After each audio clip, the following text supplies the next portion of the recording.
Un león adulto, hambriento, encerrado en una jaula de madera a oscuras, empieza a subir hacia el cielo. No sabe a dónde va.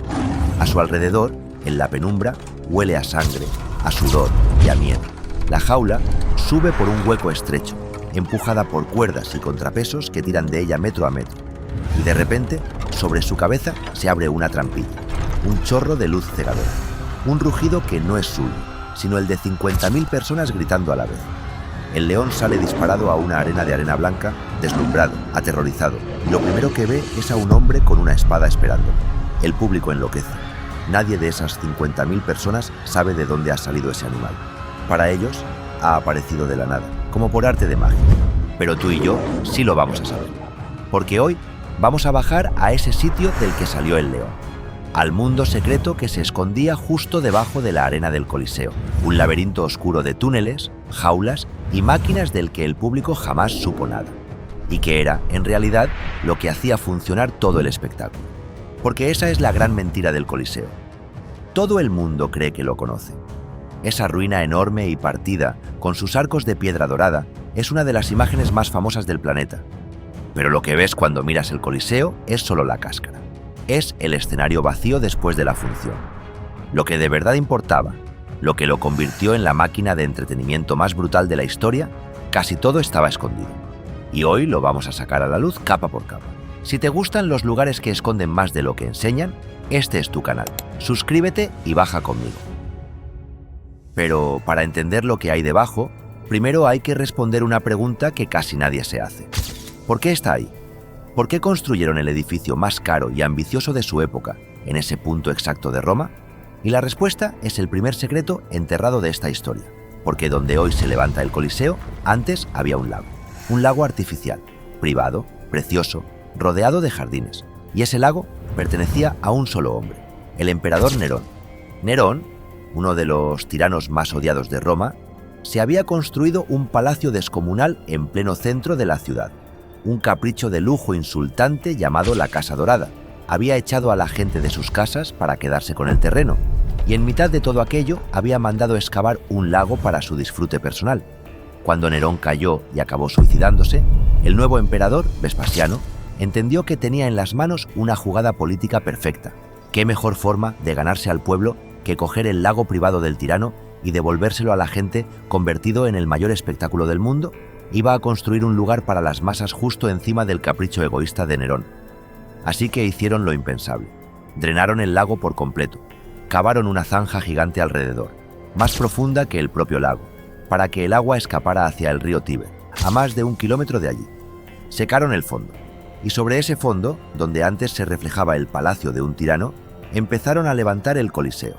Pero había un problema enorme: el dinero. Nerón había dejado el imperio prácticamente en la ruina, y una obra así costaba una fortuna imposible. ¿De dónde salió entonces el oro para pagar la construcción? Y aquí viene la parte oscura que casi nunca se cuenta. Salió de una guerra. Vespasiano mandó a su hijo Tito a aplastar la revuelta de la ciudad de Jerusalén. Los ejércitos romanos arrasaron la ciudad, saquearon su templo sagrado y se llevaron todos sus tesoros legendarios. Y no solo los tesoros, también trajeron a decenas de miles de prisioneros convertidos en esclavos. Con el oro saqueado de un templo y con la venta de aquellos cautivos, se pagó buena parte del edificio que hoy todo el mundo admira. El monumento más icónico de Roma se levantó, en parte, sobre el saqueo de otra ciudad. Y ahora fíjate en un detalle que llevas viendo toda la vida sin saber lo que significa. El nombre, Coliseo. Casi todo el mundo cree que se llama así por lo colosal que es, por su tamaño. Y es falso. El nombre no viene del edificio. Su nombre real, el oficial, es Anfiteatro Flavio, en honor a la familia que lo construyó. Lo de Coliseo viene de otra cosa. Justo al lado del edificio había una estatua de bronce descomunal, de 30 metros de altura, casi como uno de nuestros edificios de 10 pisos. Era una estatua gigante del propio Nerón, y la gente la llamaba el Coloso. La gente empezó a referirse al anfiteatro como el edificio que estaba junto al Coloso, y ese apodo, el del gigante de bronce, se quedó pegado para siempre. Lo curioso es que la estatua, el Coloso que le dio nombre a todo, desapareció. Se perdió en algún momento tras la caída del imperio, y hoy no queda de ella absolutamente nada, salvo el nombre que le robó al edificio de al lado.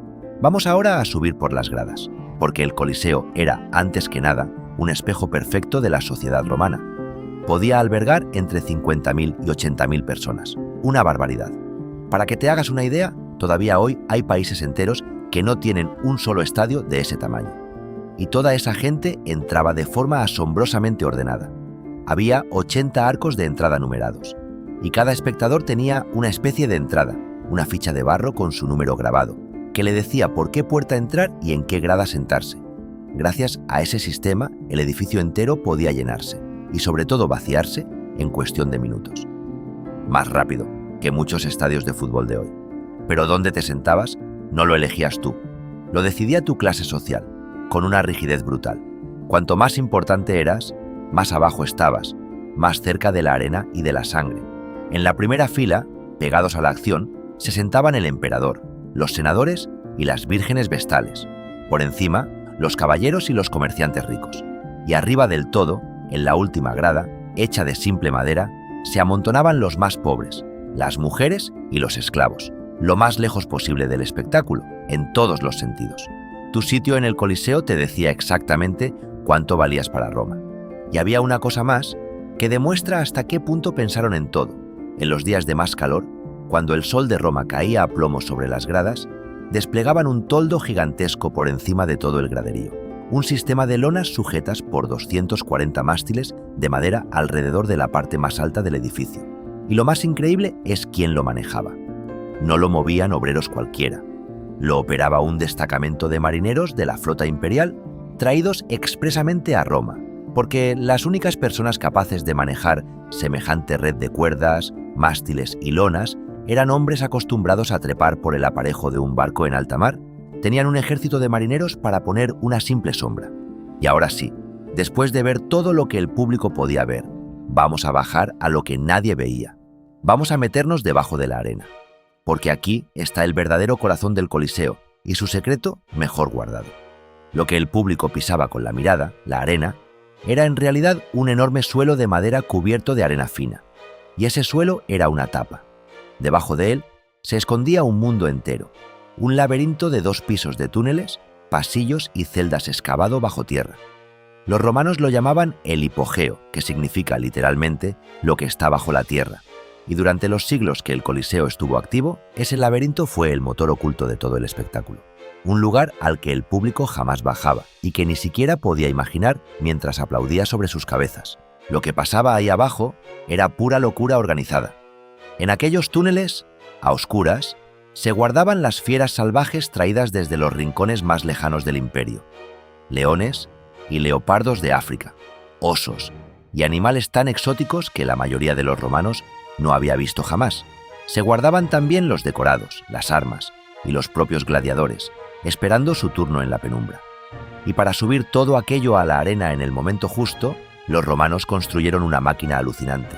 El hipogeo tenía nada menos que 80 montacargas de madera, 80 ascensores movidos por cuerdas, poleas y contrapesos, empujados por la fuerza bruta de cientos de hombres sudando en la oscuridad.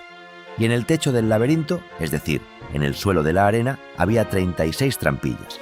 ¿Entiendes ahora lo del león del principio? Cuando el emperador daba la señal, los operarios de abajo cargaban a una fiera en uno de esos montacargas, tiraban de las cuerdas, subían la jaula por el hueco y de golpe se abría una trampilla en mitad de la arena. El animal aparecía de la nada, en el centro del espectáculo, ante 50.000 personas que no tenían ni idea de que bajo sus pies había una máquina entera, trabajando para engañarlos. Para el público era magia. Aparecían bestias del suelo, surgían árboles y decorados como por encanto. Cambiaba el escenario en segundos. Pero no era magia, era ingeniería. Era el trabajo desesperado de cientos de hombres invisibles moviéndose por un infierno de túneles sin ventilación, iluminados solo por antorchas, entre el rugido de las fieras enjauladas y el estruendo del público pisando el techo. Y aquí, antes de seguir bajando en esta historia, para un segundo. Si estás flipando tanto como yo con lo que se escondía bajo esa arena, regálame un me gusta. Es gratis, ayuda muchísimo al canal y me dice que quieres que siga desenterrando sitios como este. Ahora bien, hay una leyenda sobre el Coliseo que es de las más famosas de todas y toca ponerla en su sitio con honestidad. Se dice que, Antes de que existiera el hipogeo, los romanos llegaban a inundar por completo la arena para recrear auténticas batallas navales, con barcos de verdad flotando dentro del edificio. Estas supuestas batallas de agua tienen incluso un nombre: las naumaquias. Y aquí hay que ir con cuidado, porque una cosa es lo confirmado y otra la leyenda. Algunas fuentes antiguas afirman que sí, que en los primeros años, cuando aún no se había excavado el sótano, se aprovechaba aquel sistema de drenaje del lago para llenar la arena de agua y montar espectáculos navales. Lo que es seguro es que, en cuanto Roma excavó el hipogeo debajo, aquello se volvió del todo imposible. No puedes inundar una arena si justo debajo tienes un laberinto de túneles de madera lleno de animales y de hombres. Así que, si esas batallas navales existieron de verdad, fue solo al principio, y su recuerdo quedó enterrado, literalmente bajo el nuevo sótano. Porque, ojo con este detalle, el hipogeo no formaba parte del diseño original. El Coliseo se inauguró primero, hacia el año 80, con unos juegos que duraron 100 días seguidos. Y solo después, un emperador posterior, Domiciano, mandó excavar el laberinto subterráneo debajo de la arena. Es decir, que el Coliseo tuvo dos vidas distintas. Una primera versión con la arena despejada, quizá inundable, y una segunda versión, la definitiva, con todo el mundo secreto de máquinas bullendo bajo el suelo. Y ahora llegamos a la pregunta que casi todo el que ve el Coliseo se hace tarde o temprano. Si era tan colosal, tan perfecto, tan avanzado, ¿por qué hoy está roto? ¿Por qué le falta un trozo enorme? Si te fijas en la silueta del Coliseo, verás que es rara. Un lado se conserva alto, con sus 3 pisos de arcos intactos, y el otro lado, en cambio, está mucho más bajo. Como cortado, como si un gigante le hubiera dado un mordisco al edificio. ¿Qué le pasó a esa parte que falta? Y la respuesta son 2 golpes encadenados, uno de la naturaleza y otro, mucho más triste, de los propios romanos. El primer golpe fue un terremoto. El Coliseo aguantó varios a lo largo de los siglos, pero en el año 1349, un gran terremoto sacudió Roma con tanta fuerza que toda la franja sur del anillo exterior, esa pared que hoy falta, se vino abajo de golpe. Miles de toneladas de piedra cayeron al suelo. Ese fue el mordisco. Pero lo que vino después fue todavía peor, y es la verdadera razón de que el Coliseo esté tan destruido. Porque cuando toda esa piedra cayó, la gente de Roma no la vio como una tragedia, la vio como una oportunidad. De pronto había, en mitad de la ciudad, una montaña de travertino, de mármol y de bronce ya cortado, y listo para usar, gratis, ahí tirado. Y durante siglos los romanos convirtieron el Coliseo en una cantera. Iban, arrancaban piedra, se llevaban el mármol, extraían las grapas de hierro que unían los bloques y con todo aquel material construían sus palacios, sus iglesias y sus casas. Se calcula que así desapareció alrededor de 2/3 de la piedra original del edificio. Piénsalo bien, porque es demoledor. Al Coliseo no lo destruyó ningún ejército enemigo, ningún bárbaro invasor. Lo desmontaron, piedra a piedra, los propios descendientes de quienes lo habían construido, para levantar su ciudad. Media Roma está hecha, literalmente, con los huesos del Coliseo. El gigante fue devorado por su propia gente, y en su decadencia, ese esqueleto vacío tuvo 1000 vidas extrañas. Fue cementerio, fue fortaleza de familias nobles, fue un mercado con talleres y tiendas metidas entre los arcos. Incluso hubo gente que vivió dentro de sus ruinas. El anfiteatro más grande jamás construido acabó convertido en un barrio improvisado y en una mina de piedra. Entonces, ¿por qué no desapareció del todo? ¿Por qué sigue en pie una parte? Y aquí entra otra leyenda que hay que tratar con la verdad por delante. Durante siglos se ha dicho que el Coliseo fue un lugar de martirio, que innumerables cristianos murieron allí devorados por las fieras por su fe. Es una de las imágenes más repetidas del lugar. Pero la realidad es que no hay pruebas históricas claras de que eso ocurriera de forma masiva precisamente en el Coliseo. Esa creencia se extendió muchos siglos después. Y sin embargo, esa idea, cierta o no, acabó salvando el edificio. Porque en el siglo XVIII, un papa declaró el Coliseo lugar sagrado, en memoria de aquellos supuestos mártires, plantó una cruz en la arena y prohibió que se siguiera arrancando su piedra. Fíjate en la ironía.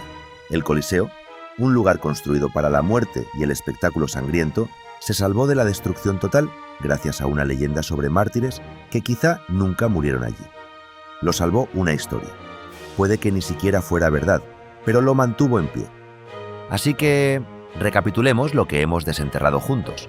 un edificio levantado sobre el lago drenado de un tirano, pagado con el oro saqueado de otra ciudad, bautizado por una estatua gigante que hoy ya no existe, con un mundo secreto de túneles y máquinas escondido bajo la arena, del que el público jamás supo nada, mordido por un terremoto y luego devorado, piedra a piedra, por su propia ciudad, y salvado, al final, por una leyenda de mártires que quizá nunca ocurrió.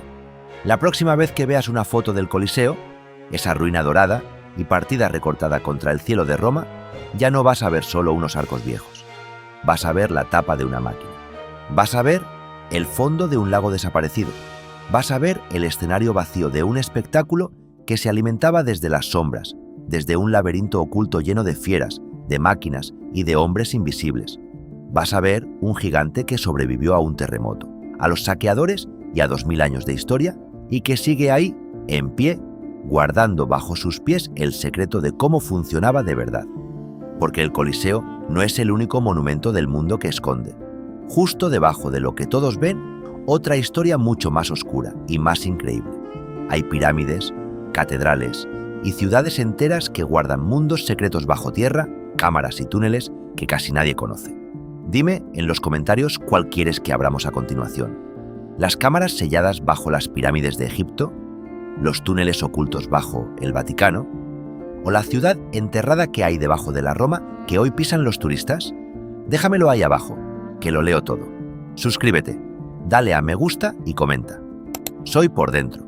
Hasta el próximo recorrido.